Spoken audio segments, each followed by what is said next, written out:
Advanced Algebra 2, Concept 14, add, subtract, multiply polynomials. So when you're adding or subtracting polynomials, you must have like terms in order to combine. Like terms, those are terms that have the same variables and the same powers. And you've done this before. So when multiplying polynomials now, you need to distribute all the terms in one polynomial and multiply by the terms in the other. So you can use FOIL if you're multiplying two binomials together. Remember, FOIL is just an acronym to help you remember a method for multiplying two binomials together. F stands for multiplying your first terms together. O stands for multiplying your outer terms together. I is your inner terms together, and L is your last terms together. And then finally, when multiplying variables together, remember the product of powers rule. So the product of powers is when you're multiplying items with the same bases, then you're going to add the powers. So let's start with the example 1. We're taking that cubic and then adding it to the second cubic, and I'm going to show you how to do that in vertical format. It doesn't matter, which order you put them in. So I'm going to start with the first one that I see, and I'm just going to write it across my paper. And then the second one, I'm going to place underneath, lining up my like terms. So notice in my second polynomial, I put the +8 underneath the other constant term, the -7. So now we're going to add vertically. So 3x cubed plus 1 is 4x cubed. 2 minus 10x squared is negative 8x squared. Negative 1x plus none is negative 1x. And then negative 7 plus 8 is positive 1. And then we just make sure that everything's been combined and that our polynomial is written in standard form, which it is. So let's try another one, and we're going to do that in horizontal format, which you're probably more used to. So we're just going to rewrite those polynomials in one horizontal line. So when we add the first one to the second one, none of the signs change. Now start at the term all the way to the left and then scan for like terms. If you don't see one, just bring down that term. So we'll combine our y squareds and get -2, combine our y's and get -1y, and then 1 minus 4 is -3. Excuse me. We'll just make sure that that's in standard form and simplified, which it is. Now, when we subtract, sometimes you need to look at the wording of these problems, and when you get to Math Excel, because the wording is a little tricky. So this says subtract and then that cubic from the other cubic. So you're actually going to list the one that is second. You're going to put that one first, because that's the one we're subtracting from. And I'm going to do this in vertical format, so I'm going to stack. So I just write out in my space that second cubic, and then I'm going to place my first one underneath, lining up my like terms. I'm going to keep my signs the same. Now I draw a line, and then I put out to the side a subtraction sign, and I circle it. So for each pair of terms, like terms, I'm going to subtract. So 8x cubed minus 2x cubed is 6. -3 minus 6 is -9. -2 minus a -1 will just give me a -1x. And then 9 minus 1 is 8. We can also subtract in horizontal format. So notice the wording is the same as in A. So you're going to subtract the first one from the second one. So the second one will go first. And then I suggest when you use the variable z in math that you cross it so it doesn't look like a 2.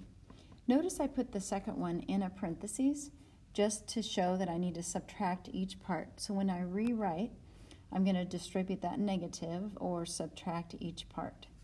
Now just work left to right and combine like terms. I recommend using the cross-off method as well, just so you know which terms you have combined so you don't double up.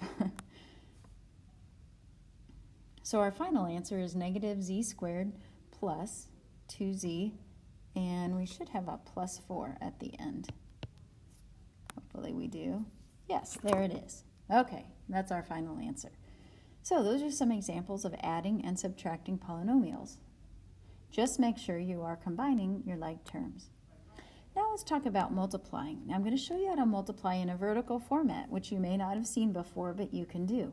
So we're going to stack them, and we're going to put the longest polynomial first, or on top, sorry.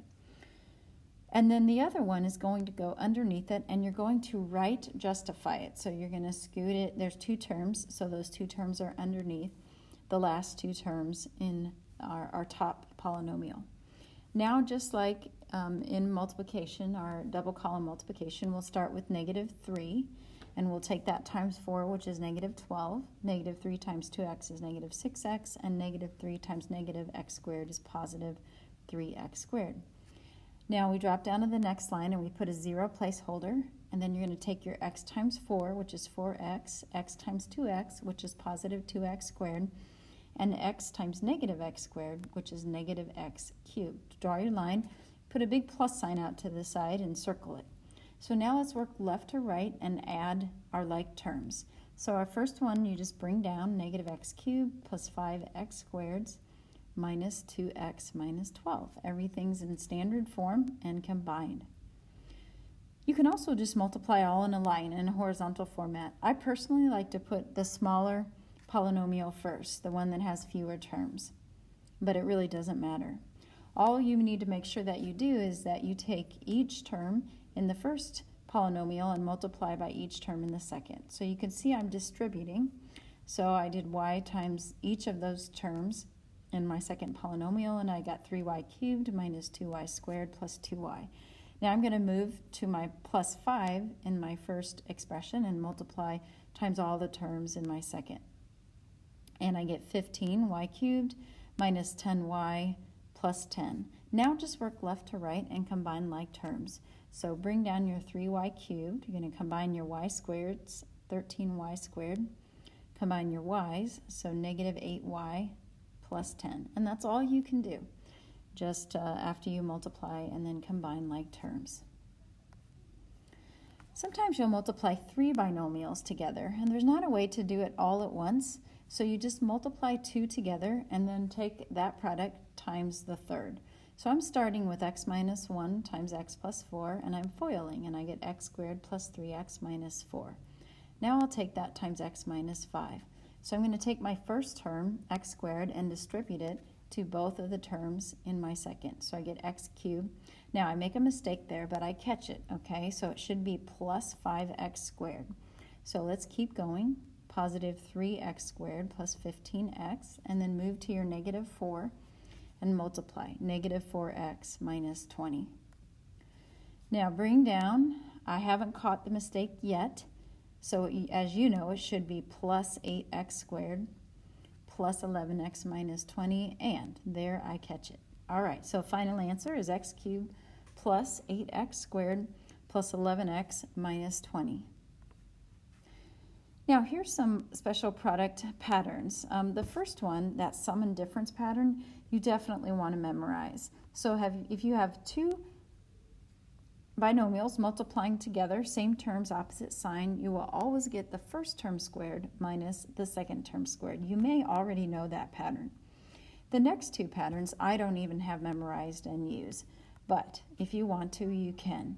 The last two you need to have memorized, or just make sure if I give you a card and you're doing problems or homework that you look up on your notes, because I don't have a process to help you.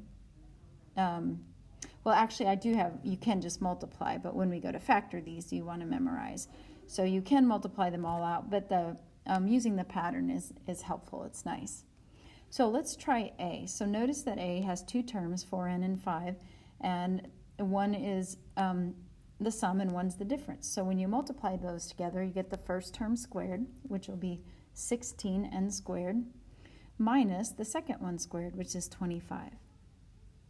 Now, in B, we have 9y minus 2. So that is a square of a binomial. So we will get the first term squared, so that would be 81y squared minus 2 times our first term, which is 9y, times our second term, which is 2, plus our second term squared. So simplified, it's 81y squared minus 36y plus 4. Now you could just FOIL that out as well and get that answer. And then finally, let's use the pattern with a sum of, or a cube of a sum. So we'll get the first term cubed, looking at the pattern. There's our a cubed, so that's a cubed, b cubed. And then plus 3 times our first term squared times our second term. And then plus 3 times our first term times our second term squared. And then plus our last term cubed. All right, now cleaning that up, a cubed, b cubed, plus 12 times a squared, b squared, plus 48, ab, plus 64. Again, you could simply, multiply that expression together and then take what you get times that expression again, and you'll end up with what we did using that pattern. Now look at this. This is Pascal's triangle. So think about the multiplication of a binomial, a plus b to the n. If you arrange the coefficients of the variables, you'll see a special pattern called Pascal's triangle. Pascal's triangle is named after the French mathematician Blaise Pascal. So in Pascal's triangle, the first and last numbers in each row are 1. And then every number other than 1 is the sum of the closest two numbers in the row just above it. So it says the numbers in Pascal's triangle are the same numbers that are the coefficients of binomial expansion. So expansion means multiplication. So let's do one using Pascal's triangle, and I'll show you how it works. All right, so we want to take x plus 2 to the 5th power. So who wants to multiply that all out 5 times? So Pascal's triangle, the top is row 0, and then it goes 1, 2, 3, 4. And that refers to the power. So we're going to use the 5th row if we are expanding to the 5th power. And then these values are our coefficients. So I'm going to write them across our paper. Now there is a pattern for our two terms a and b. So look up above here. I have written a and b. So after the coefficient of 1 all the way to the left, you will have your a term to whatever power you're expanding, to the 5th power. And then a to the 4th, a to the 3rd, a to the 2nd, a. And then we will start with the 1 coefficient over here to the right, our b term to the 5th power, and then work our way to the left. All right, so how that works is in this example, x is our a term and 2 is our b term. So I'm going to start and fill in my x terms next to my coefficients that I have written there across our space. So it will be 1x to the 5th plus 5x to the 4th plus 10x to the 3rd plus 10x to the 2nd plus 5x. Now I'm going to start with my 1 over there on the right, and my b term, remember, is 2. So I'll say plus 1 times 2 to the 5th, which is 32. And then 2 to the 4th is 16. 2 to the 3rd is 8. 2 squared is 4. 2 to the 1st power is 2. And then there's no 2 term and the 1x to the 5th. Now let's just clean up those terms. And so we'll drop down, and it'll be just x to the 5th plus 10x to the 4th plus 40x cubed plus 80x squared plus 80x plus 32. So that is, once you get the pattern, a pretty nice way to expand a binomial. Expand means to multiply. Now take a look at this one. This one's a little more complicated, but we're only expanding to the 3rd power. So let's write our rows again. And so since this is to the 3rd power, we're going to be looking at the 3rd row. So I'm going to write our coefficients across the space, and I'm also going to identify our a and our b term. So we'll remember how our a and b term, the pattern that they follow next to our coefficients. So I'll have 1 times our a term cubed. So my a term cubed is 3y, and I'm going to cube it. And then I'll have plus 3 times my a term squared, you can see, times my b term. Now I have plus and then 3 times just my a term, which is 3y, times my b term squared. And then finally, plus my b term, which is negative 1 cubed. All right, now let's just clean up those terms. So 3 cubed is 27y cubed. And then 9 times 3 is 27 times negative 1 is negative 27y squared. Plus 9y, negative 1 squared is positive 1, and then minus 1. So there we have expanded that. All right, that's just a couple examples of using Pascal's triangle, which is just, a useful thing to know at your level of math. That concludes our notes for Concept 14, adding, subtracting, and multiplying polynomials.